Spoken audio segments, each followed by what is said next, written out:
Hello everybody, Brad the Guitarologist here with you with another exceedingly excellent repair video. In this video we're going to take a look at a 1969 Bandmaster Reverb amp, and this also carries the model number TFL5005D. In this video we're going to go through this Bandmaster. Actually just had another Bandmaster recently. This belongs to the same customer, and he said this one is actually was doing some worse crap than the last one was doing. So if that sounds like something you'd be interested in, stick around. But before we can get to this, we're actually going to have to fix Twilight Sparkle's leg, which is very important. So after we fix Twilight Sparkle's leg, then we will get down to the business of the Bandmaster, so stick around. Now this example is earlier in the TFL5005D run, and you know that because the normal channel 1, does not have a mid-range control. There were some other things they added too, like a hum balance pot and so forth on the back in later versions. I think along about 1976, 1977, they added a couple of those features. They also added ultralinear operation in 1977, I believe. Which this one does not have. So this is one of the earlier versions and probably the more desirable version. One of the things I will say about the two channels and that you should be aware of if you have one of these, the normal channel uses 2 gain stages up front before it moves along to the phase inverter, and the second channel, the vibrato, uses 3 gain stages, so it has an extra gain stage, and you will get a little bit more gain out of it. So if you're wanting to play with a louder band or something like that, you'll want to go into this vibrato channel. Alright, here's the underside of this chassis, and we can see here we have a Sylvania GZ34 rectifier tube. It's a nice old stock Sylvania. Had a couple of ruby tubes for the output.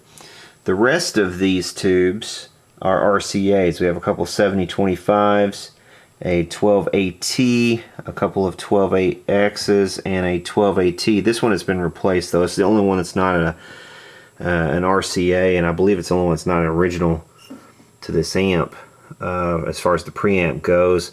And once again, just like the other one I got from this customer, this one has a bent pin, so we need to bend this pin back. So I don't know what's up with that, but we've got somebody bending pins here. We gotta be careful about that. We'll check under the doghouse as well and see what's under there. Okay, under the doghouse on this amplifier we see a mix of Sprague capacitors and also ruby capacitors. I think the reason they use these rubies is because these are 70 microfarad on the schematic, and I think all Sprague makes is an 80. That's the closest they make, so they were probably trying to stick to the schematic. That's why they went with these rubies in this position, which is okay. They should be fine.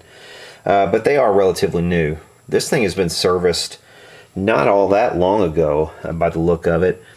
We could see the transformers. That one is a 1968 50th week Schumacher. This one is a 1969 third week. 1969 fifth week, and 1969 third week. All of these are the original transformers. Alright, I've got this thing fired up on the Variac just to test and see what's going on with it, and I've been fiddling around with the tubes a little bit, and it seems like we got some dirty pots, maybe. Dirty sockets rather, and dirty pots, a couple anyway. But this thing isn't in nearly as bad a shape as the customer made it out like it might be. Maybe it's just a case of his memory being faulty on this thing, but I'm just not finding anything wrong with it as far as the the operation. Now granted, I haven't plugged anything into it yet, but so far so good. I've just noticed, again, a couple of dirty sockets, and actually I think I might have wiggled those clean, so that might have taken care of the only real problem there was. Now I notice That's tapping on V2. That tube is pretty microphonic. V2 is definitely microphonic.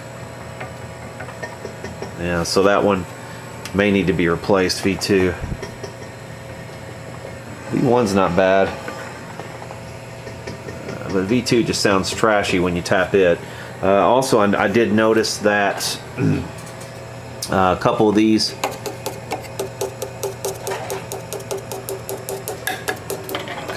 are microphonic as well.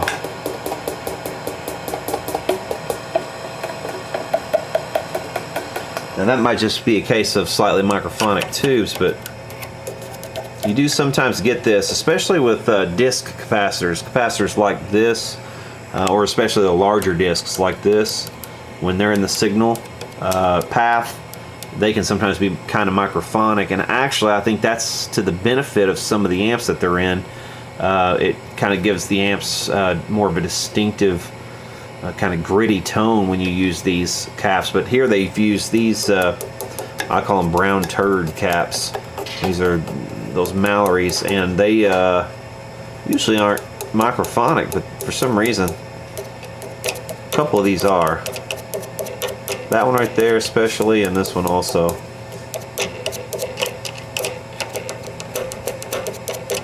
Anyway, now this one might be a function of that tube right there being microphonic, just getting picked up off of that, and it could be that both of those are from that tube being microphonic. But that's definitely, I mean, listen to that. Hear the ring?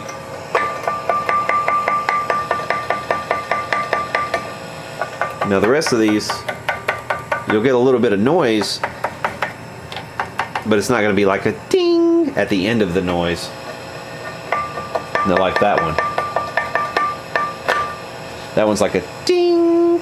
It's almost like whenever you're testing a you know, an old piece of ceramic or something, or porcelain, and you tap the lid just to see if it rings. That's kind of what that sounds like, and that's a microphonic tube for sure. So let's pop a new V2 tube in there. Clean these sockets, clean the pots as per usual. Switches, jacks. Do all the normal things, and then we'll come back and test it again. I've also noticed that the just like the other one that we had recently, the power cable is still not to my liking, and they have left in the ground switch. They clipped out the death cap, which would have been right down here. They clipped it out, and this ground switch is now doing absolutely nothing. So we're going to get rid of that. We'll bypass that entirely, and really they should have just bypassed it to begin with rather than clipping the death cap out. You could have just left the death cap and that together, and you know, but we'll fix it. Just a preliminary investigation of this circuit reveals we have mostly original circuit. It looks like a couple little changes, all the usual suspects, which are the bypass capacitors. Those two black capacitors right in there have been changed. These two here have been changed. These two here have been changed. And moving through, that's about all I see. These might be new resistors right here. They look a little shinier and newer. It's common to see those changed as well. This little capacitor right here has been changed. I think that's the bypass capacitor for the tremolo or the reverb, one of the two. And they did not change the screen resistors, which we might go ahead and do in this service. That's these two larger resistors right here on the backs of the two sockets. We'll probably go ahead and change those while we have the thing, and maybe up the value as well, which is a common thing to do. Either way, but it'll probably be an improvement over what's in there, the stock resistors. That resistor, or excuse me, that capacitor right there has been changed as well, which is a good thing. That is the bias capacitor. It looks like they've gone to maybe a larger value, which is also common. So So yeah, nothing out of the ordinary, nothing unexpected. These brown capacitors right here, I'm not the biggest fan of. You know, they're probably still okay, but I've had some issues with those in the past, not necessarily just in Fender gear either. They appeared in some other stuff too, along about the late 60s, namely Gibson amps, and I've had spotty experience with those. Sometimes they're all okay, and sometimes you get a couple of them that have either absorbed moisture or something, but for whatever reason they end up bad. So we'll spot check any of these if we suspect there might be an issue, but as for right now, they could probably all stay. Alright, so I just play tested this thing for a little while just to check out what it's doing or not doing, and you know, to be honest, even that tube that I thought was a bit too microphonic, it's not even really that bad once you get it up to a decent volume.